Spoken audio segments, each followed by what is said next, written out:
esperar o pessoal entrar, né? Porque tá meio devagar hoje. Primeiro dia, né, professor? É segunda-feira ainda, nossa, devem estar saindo da outra aula para entrar agora. Sim. Hum.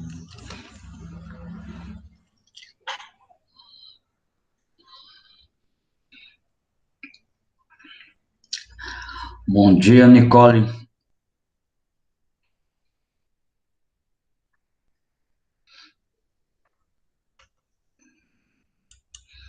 Esperando esse povo chegar, porque o povo está meio atrasado hoje, segunda-feira. Tá todo mundo com sono, todo mundo levantando tarde, acordando tarde para aula. Mas vamos aguardar um pouquinho que já já o pessoal entra na aula.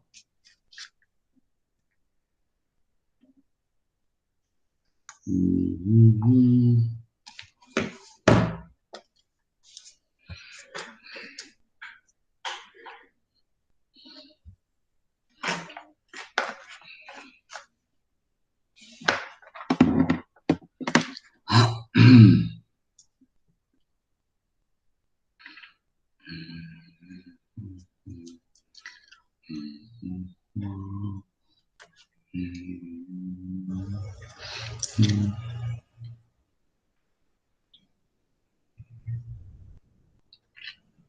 Aí, pessoal entrando agora. Bom dia, Samuel. Bom dia, prof. Tudo tranquilo? Tranquilidade. Nossa, Sim. tudo na santa paz, tudo na maciota, como o diabo gosta. Tranquilidade suprema.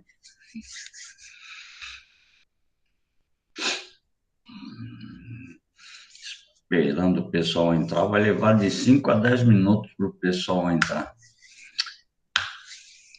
Mas a gente dá uma esperada, porque para começar pelo menos com no mínimo 10 a 15%.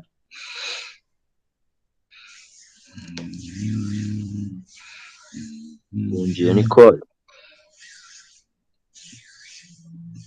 Bom dia, Samuel.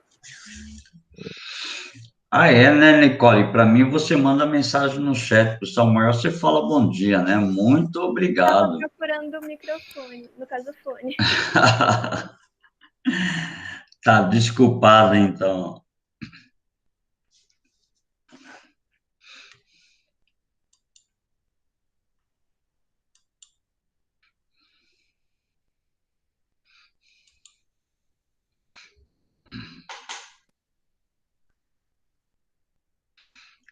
Cauã entrando agora. Bom dia, Cauã. Carmen, bom dia, Carmen. Bom dia. Giovana Pavan, bom dia, Giovana. Seja bem-vinda. Thales Carvalho, bom dia. Ivan, Maria Elisa, bom dia. Marcos, bom dia. Cadê? Giovana Souza, bom dia. Caio, Arissa, bom dia. Deixa eu ver quem mais está entrando. Marcos Vieira, bom dia. Caio Lucas, bom dia. Emanuele, bom dia. Deixa eu ver. Henrique Mendes, bom dia. Pessoal entrando agora. Deixa eu ver quem mais entrando. Maria Elisa, já falei, tudo mais. Larissa, Amanda Vitória, bom dia. João Pedro Campos, bom dia. Arthur Boni, bom dia. Deixa eu ver quem mais. Daniela Valério, bom dia. Danilo Freitas, bom dia. Fernanda Bandeira, bom dia. Giovana de Sá, bom dia. Giovana Pavan, bom dia. João Afonso, bom dia. João Gabriel, bom dia. João Pedro Campos, João Pedro Lima, bom dia. Cauã foi. Lívia, bom dia, Lívia. Luísa Fernandes, Manuela, Marcos, Maria Eduarda, Maria Elisa, Matheus Abreu, Milena, bom dia. Pedro Henrique, bom dia. Rayane, bom dia. Raquel, bom dia. Renata, bom dia. Sandriele, bom dia. Yasmin, bom dia. Hugo, bom dia. Para quem eu não falei o nome, muito bom dia para vocês. Seja bem-vindo à nossa aula de introdução à sociologia. O pessoal vai entrando, o pessoal vai chegando, a gente vai começando a nossa aula, certo? Deixa eu ver quem aqui tá. Então, para quem eu não falei o nome, mesmo assim, muito bom dia. Parabéns para vocês nessa segunda-feira, dia 19 de outubro. Olha só, já estamos praticamente no meio do mês de outubro, meados do mês de outubro. E estamos aguardando, tá? Euforicamente, o nosso breve retorno para o dia 3 de novembro. Então, 3 de novembro será uma terça-feira, porque o dia 2 de novembro é feriado nacional e aí a gente não teremos aula, certo? Mas, no restante, a gente vai trabalhando, tentando sobrepor as nossas necessidades educacionais devido a esse período cruel de pandemia que ninguém esperava, certo? Então, para a nossa aula de hoje, nós vamos continuar ou tentar finalizar o nosso capítulo a respeito do Estado e o governo. Nós falamos a aula passada foi lá no dia 12, porque dia 12 não, no dia 5, porque o dia 12 foi feriado. Então, lá atrás, a gente vai fazer uma breve recordação daquilo que a gente teve lá atrás. Então, é o seguinte, nós começamos a falar do Estado e governo, e nós chegamos a colocar algumas definições acerca do que é o Estado, qual é a importância do Estado. Como a gente falava, o Estado é instituição política de exercício do poder. E nós chegamos a diferenciar Estado de governo. Governo, nós falamos que refere-se ao grupo de pessoas que detêm o controle do Estado, ou grupo de pessoas que administram o Estado. Então, isso tudo nós falamos a respeito da definição do Estado. Então, vimos a questão dos três poderes, tá? O executivo, o legislativo e o judiciário, que faz presente nas esferas dos estados contemporâneos, maior parte dos estados contemporâneos são instituídas na esfera dos três poderes, legislativo, executivo e judiciário. Tá? Onde eles possuem uma chamada interdependência, eles são independentes entre si, mas mantêm uma relação um com o outro de proximidade, porque, por exemplo, o legislativo, que refere-se à formulação das normas, das leis da sociedade, precisa do apoio do executivo para aprovação dessas leis e também do judiciário. Então, nós falamos dos três poderes também. Para hoje, nós vamos falar a respeito da formação ou da estrutura do Estado moderno, como ocorre, qual a importância dele e qual é a condição máxima de existência desses chamados Estados modernos. Então, para hoje, a condição máxima que nós vamos analisar a respeito do Estado moderno e provavelmente a gente vai conseguir terminar a nossa abordagem. Provavelmente, se a gente não conseguir, próxima aula a gente termina a nossa abordagem a respeito do Estado moderno e a gente continua os nossos temas a respeito de sociologia. Então, para hoje, a condição máxima do Estado moderno. Primeira coisa, o Estado moderno, ele surge em primeira situação na Europa, principalmente França, Inglaterra, Portugal e Espanha. Esses países são os primeiros a formularem ou organizarem as suas ideias a respeito do Estado moderno.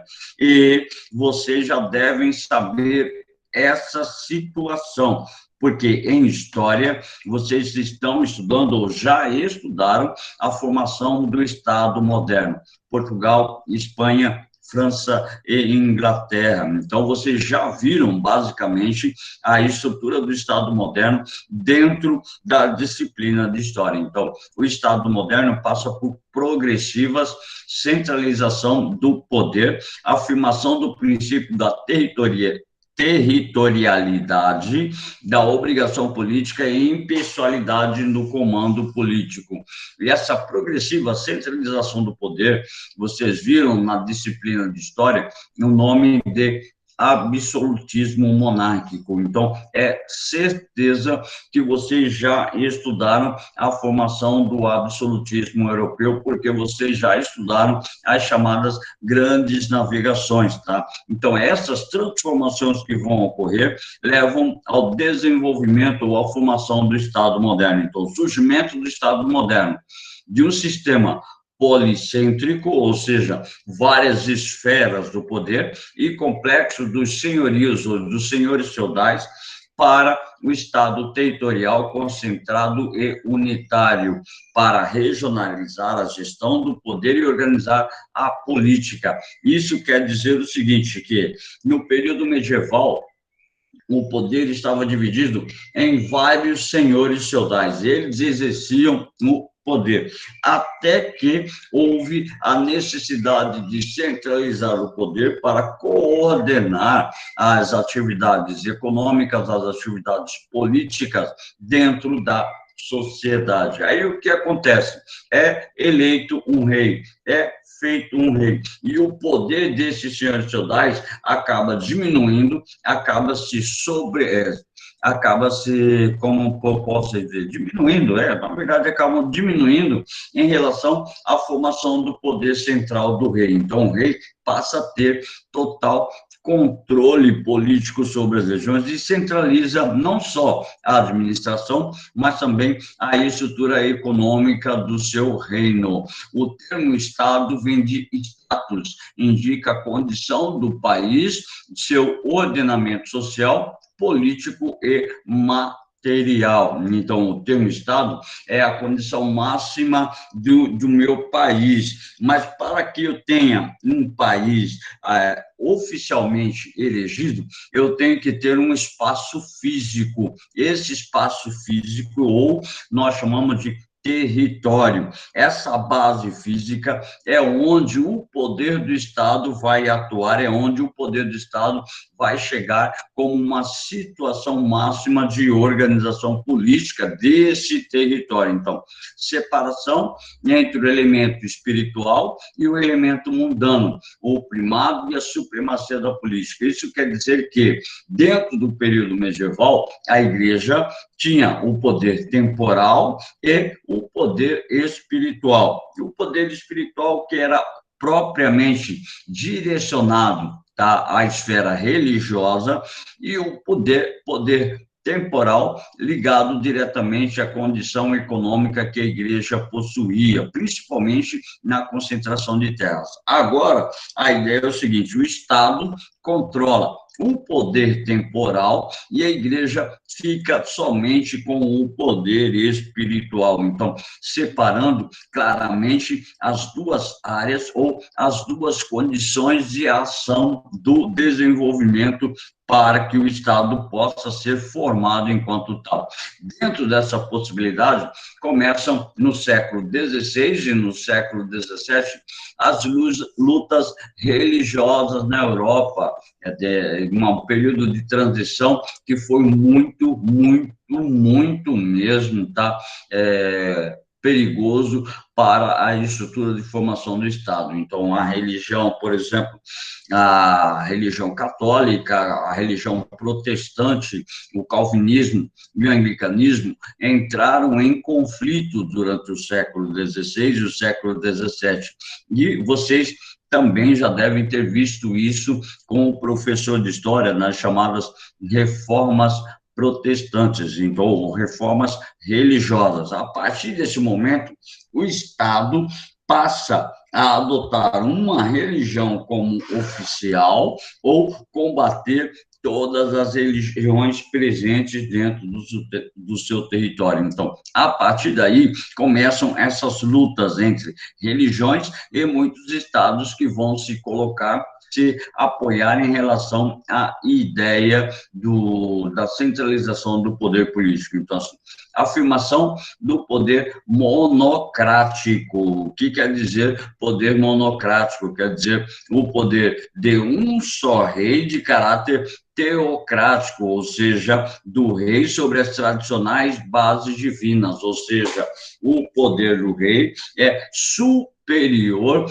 a qualquer condição religiosa, tá? E pessoal, se fundava em garantir a segurança e a tranquilidade dos súditos. Então, o poder máximo, o poder centralizado que o rei possui é para conduzir a paz, a ordem e o bem-estar de toda a sociedade. Por isso, o poder do rei deveria ser absoluto, tá ok? Então, qual seria a base fundamental do poder do Estado? Qual é o objetivo do Estado? Então, instaurar e manter a ordem. Por favor. É por isso que um teórico da sociologia chamado Max Weber, ele defende que o Estado é a única instituição que detém o monopólio legítimo do uso da força física, mas para manter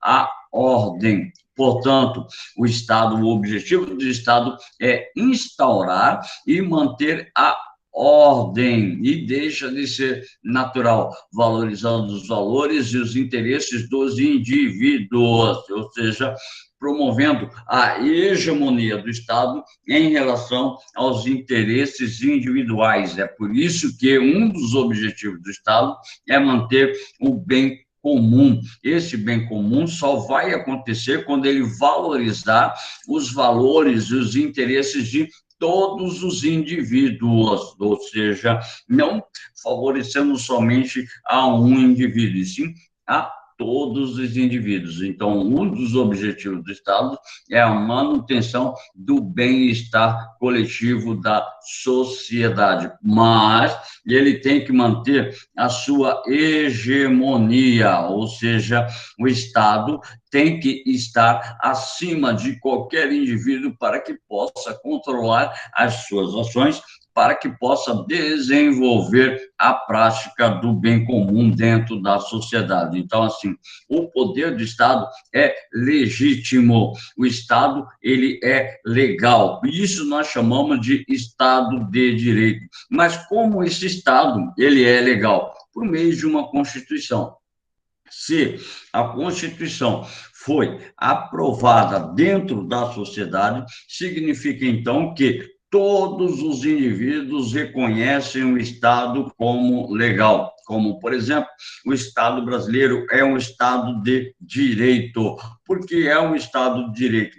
Tem uma Constituição que estabelece os direitos e os deveres do Estado para com os indivíduos, e também estabelece os direitos e os deveres dos indivíduos para com o Estado. Então, isso nós salientamos a questão do Estado de Direito. O Estado de Direito, então, é aquele Estado onde é reconhecido por todos por meio de uma carta ou uma Constituição, como nós realmente falamos. Então, qual é o contexto de surgimento desse Estado legal? Primeiro, a Revolução Industrial. Segundo, instrumentos científicos do direito, a economia e a própria política, que eram gerenciados pela burguesia e fundados na liberdade política e igualdade de participação. É essa a ideia que o Estado de Direito vai promover. Então, liberdade política, liberdade de expressão,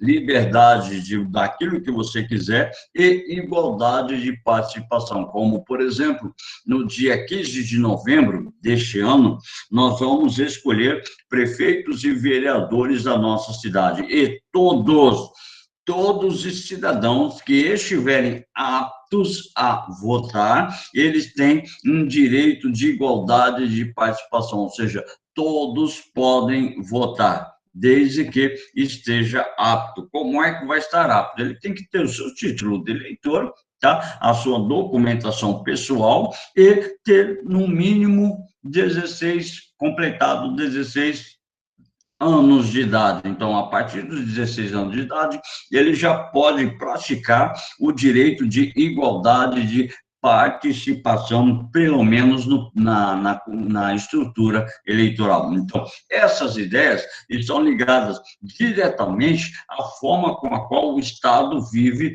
o Estado sobrevive no seu dia a dia. Aí, o segundo ponto, o primeiro foi a questão do Estado moderno, agora a questão do Estado de bem-estar social, tá ok?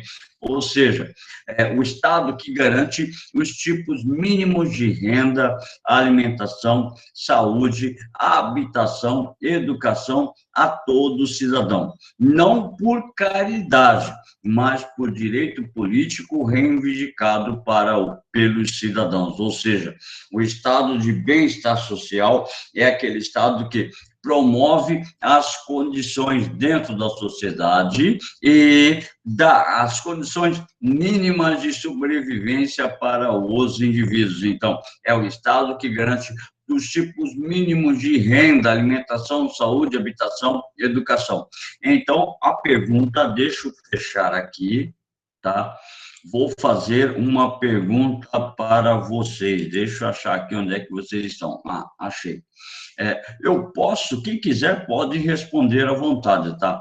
Nós podemos afirmar que o Brasil é um estado de bem-estar social, sim ou não? Se tiver alguém acordado aí, pode responder.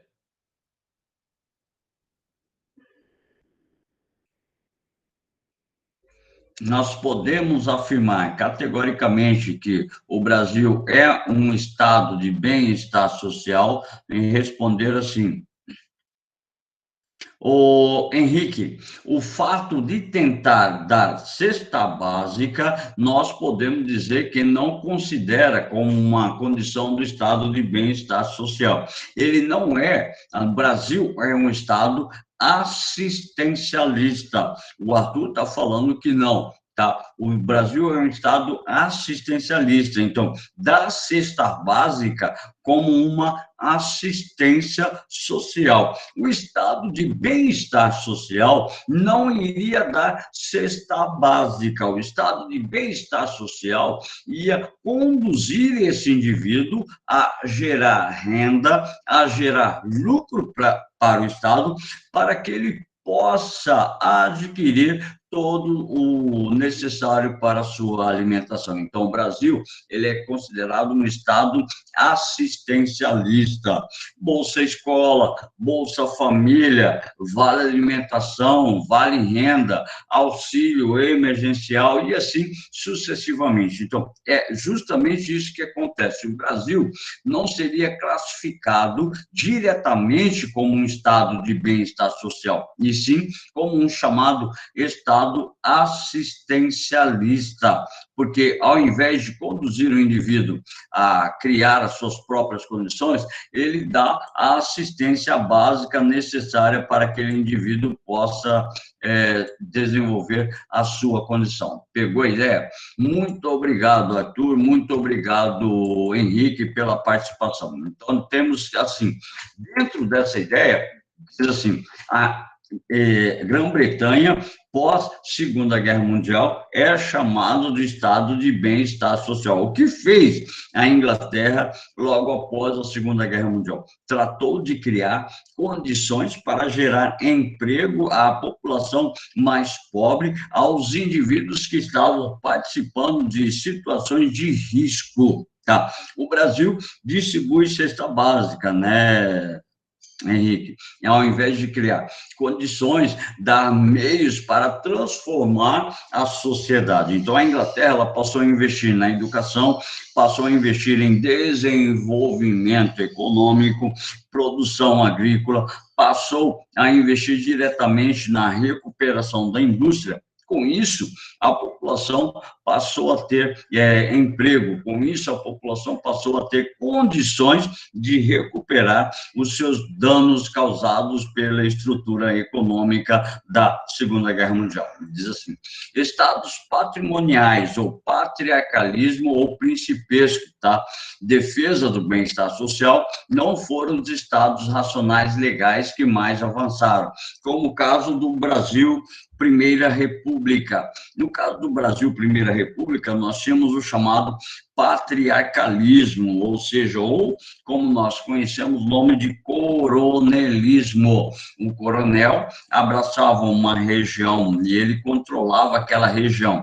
Então, na região que o coronel controlava, existiam diversos indivíduos e o coronel distribuía presentes, cesta básica, roupa, botinas, sapatos, distribuía presentes para todos aqueles que estavam na sua área. Isso impede que haja um desenvolvimento do Estado e há um desenvolvimento econômico local, a formação do poder local. Então, até hoje, em algumas regiões do Brasil, o grande fazendeiro daquela cidade, daquela cidadezinha pequenininha do interior, ele recebe o título não, ele é considerado o chamado coronel, porque ele exerce, de fato, um poder econômico na região, mas isso impede que o Estado passe por um processo de progresso, levando ao desenvolvimento econômico do próprio indivíduo. Diz assim,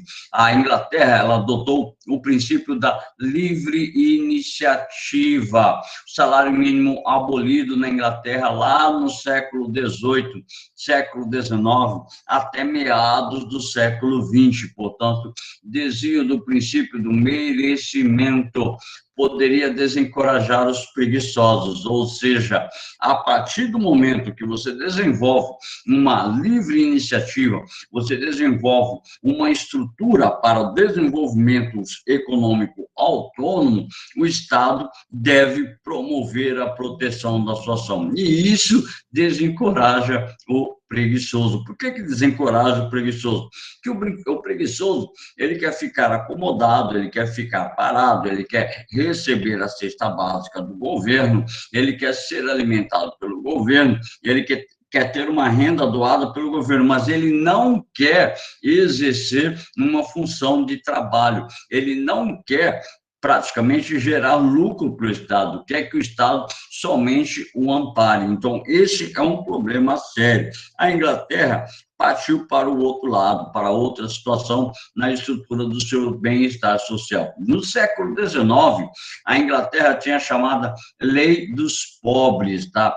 Troca de direitos sociais pela renúncia dos direitos civis e políticos. No caso, no século XX, passa a mudar essa visão. Como ocorre essa situação? Você não quer trabalhar, você não quer gerar lucro para o Estado, você não quer gerar arrecadação para o Estado, então, tudo bem, você vai viver a vida como você quiser, você não vai gerar renda, você não vai gerar lucro. Só que você perde todos os seus direitos civis e políticos. Você não vai poder votar, você não pode escolher nenhuma condição política dentro do governo. Então, a partir do século XX, na verdade, depois da Primeira e da Segunda Guerra Mundial, a pressão muito grande da Organização das Nações Unidas, com a Declaração Universal dos Direitos do Homem e do Cidadão, passa a impor que, independente da condição econômica, da condição social desse indivíduo, ele é cidadão,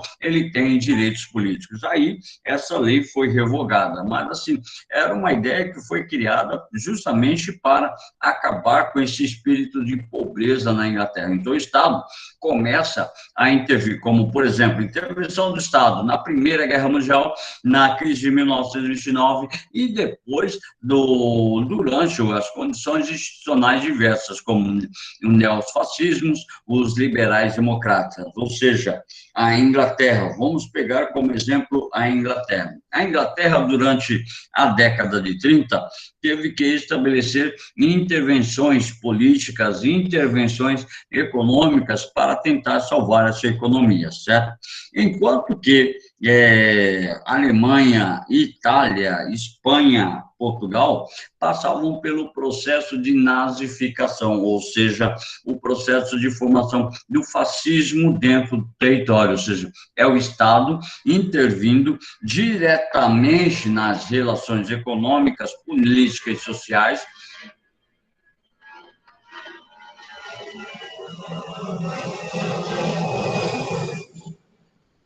na tentativa de retirar o estado da crise econômica que se alastrou durante a década de 30 devido à quebra da Bolsa de Nova York em 1929. Então, a participação do Estado é sempre de caráter importante.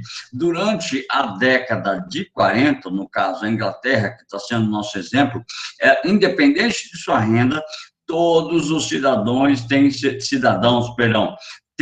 o direito de ser protegido, e tem direito à participação, direito ao chamado universalismo político, social e econômico. Tanto é que, em 1948, com a Declaração Universal dos Direitos do Homem e do Cidadão, os países do mundo passam a observar essa ideia de proteção aos direitos do homem e do cidadão. No caso, aí, no homem fica um pouco machista, mas do ser humano e de todo o cidadão. Independente da sua renda, independente da sua condição social, independente da sua visão política, todos os cidadãos têm que ter os seus direitos protegidos por meio da Constituição.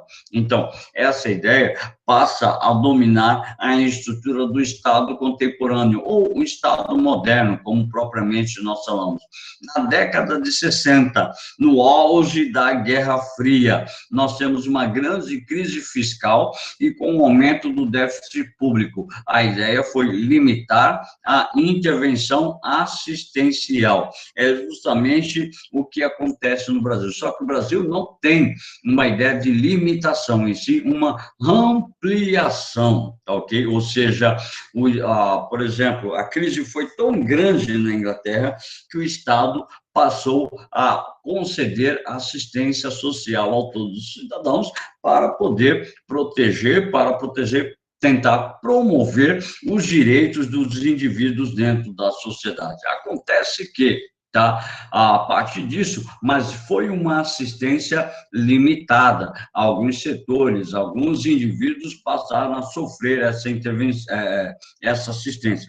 No Brasil, existem pessoas do norte a sul, de leste a oeste, no nosso território, que dependem da assistência do governo e não exercem nenhuma outra função econômica, não contribuem para o crescimento do Estado e vivem somente das chamadas bolsas assistenciais que o Brasil fornece dentro do território. É claro que nós temos que ver também uma condição interessante. Muita gente é contra esses programas assistenciais do governo, outros são totalmente a favor. E existem aquelas pessoas que estão numa situação mais moderada, onde ele diz assim, a assistência social, no caso, na realidade do Brasil, é muito importante, como, por exemplo, região Nordeste. Existem pessoas que dependem da assistência do governo porque não há condição nenhuma de geração de rendas no local onde elas estão. Estão no interior, bem no interior, onde não há condições de agricultura, onde não há cidades, basicamente, com as suas infraestruturas e tudo mais. Então, em alguns casos, é muito importante o programa de assistência social, certo? Isso dentro da realidade do Brasil. Por favor, a minha condição não é me colocar nem a favor, nem contra da assistência social. Eu, enquanto professor, eu não vou tomar partido se a assistência social é importante ou não. O que eu falo é que, em algumas regiões, a necessidade da assistência social é maior do que em outros territórios. Então, aí, você tira a sua conclusão, enquanto aluno de primeiro ano do ensino médio, você gera a sua opinião para saber se é importante ou não é, se há a possibilidade de cortar esses programas assistenciais ou não. Eu só lanço o tema, só lanço as ideias para uma possível discussão, tá ok? Causa do desenvolvimento assistencial. É aí que a gente entra com a nossa ideia. Durante o século XVIII, a a primeira base assistencial foi dos direitos civis. No século XIX, os direitos políticos e sociais no século XX. Conquista da civilização, fatores políticos e culturais, ou seja, século XVIII, século XIX e século XX, foi assim o auge do desenvolvimento do pensamento acerca da assistência do Estado. Qual seria realmente o papel do Estado? Então, os indivíduos começam a questionar os seus direitos civis, seus direitos políticos e seus direitos sociais. Tanto é que pós 1945, ou seja, na década de 50, basicamente, começam os chamados movimentos sociais da contemporaneidade, ou chamados de novos movimentos sociais. E esses novos movimentos sociais, eles vão lutar basicamente por esses seus direitos sociais. Existem, por exemplo, um movimento feminista, um movimento operário, um movimento dos trabalhadores sem terra, o movimento estudantil. Então, eles vão em busca agora dos seus direitos sociais, das suas representações, sem desconsiderar os fatores econômicos, transformação da sociedade agrária e industrial, Só para você ter uma ideia das transformações que passam a ocorrer. O Brasil, lá na década de 40, existia cerca de 70% a 80% da população morava no campo, ou seja, era uma estrutura agrária. Lá na década de 90, tá? Basicamente, 70% da população brasileira já era urbana. Então, nós temos uma transformação muito grande dentro desse quadro político e social, não só no Brasil, mas em basicamente a maioria dos estados de desenvolvimento econômico no mundo.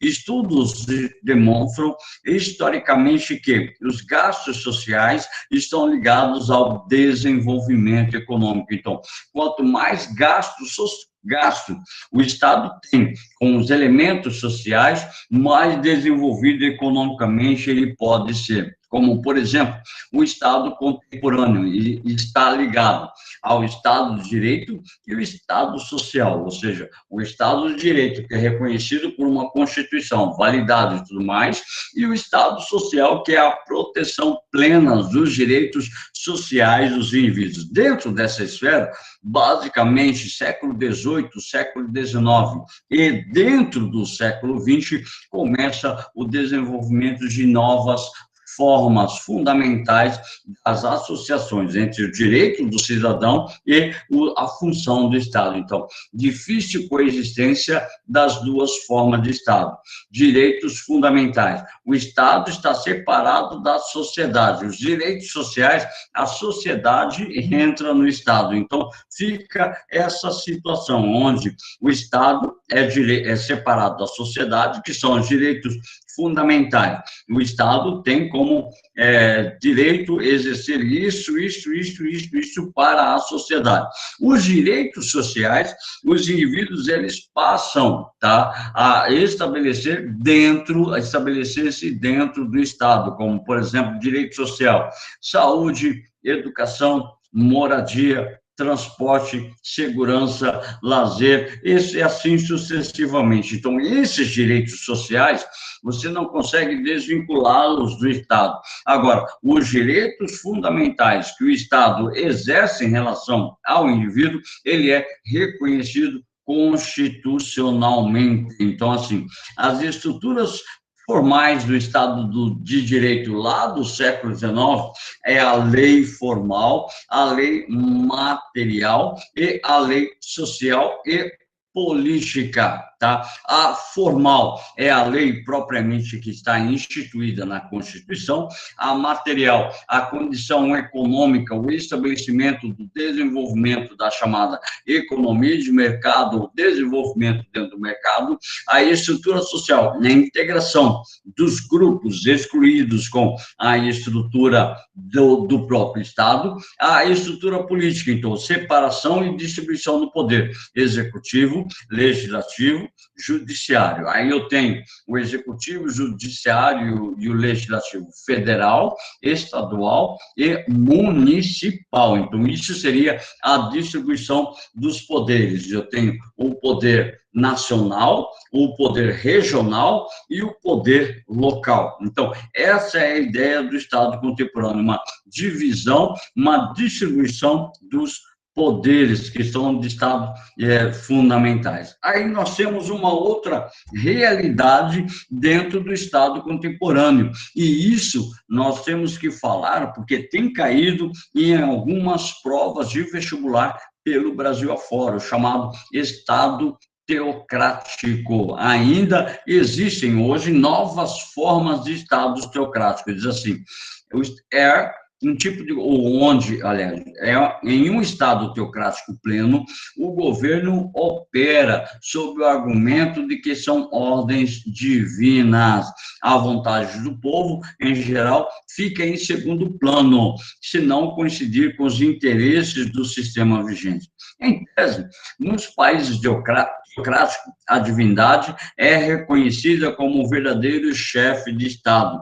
Na prática, quem ocupa o cargo é um governante de carne e osso, que se diz seu representante, descendente da sua própria encarnação. Nós podemos citar como exemplo hoje de Estado teocrático os estados islâmicos, os estados de política islâmica, tá? Então, esses indivíduos, eles estão ligados diretamente ao poder chamado poder divino, onde toda a estrutura política está ligada diretamente ao poder do chefe, ao poder da estrutura política que centra. Então, o maior exemplo são os chamados estados islâmicos dentro da nossa sociedade contemporânea, tá?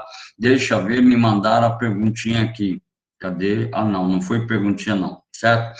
Então, é o seguinte, para a nossa aula de hoje era isso. Eu pensei que daria para a gente fazer alguns exercícios, mas o tempo já é ultrapassado. Já tenho 43 minutos de aula, eu vou precisar encerrar a aula. Só que antes de encerrar a aula, por favor, nome, sobrenome e turma no chat, para a gente poder fazer a chamada de vocês, tá ok? Para vocês, um muito bom dia, até daqui a pouco na nossa aula de filosofia, tá ok? Coloca o nome no chat, turma, se é primeiro A ou se é primeiro B, para eu poder marcar a sua presença aqui, tá ok? No mais, agradeço a presença de todos vocês, um beijo carinhoso, até nossa próxima aula.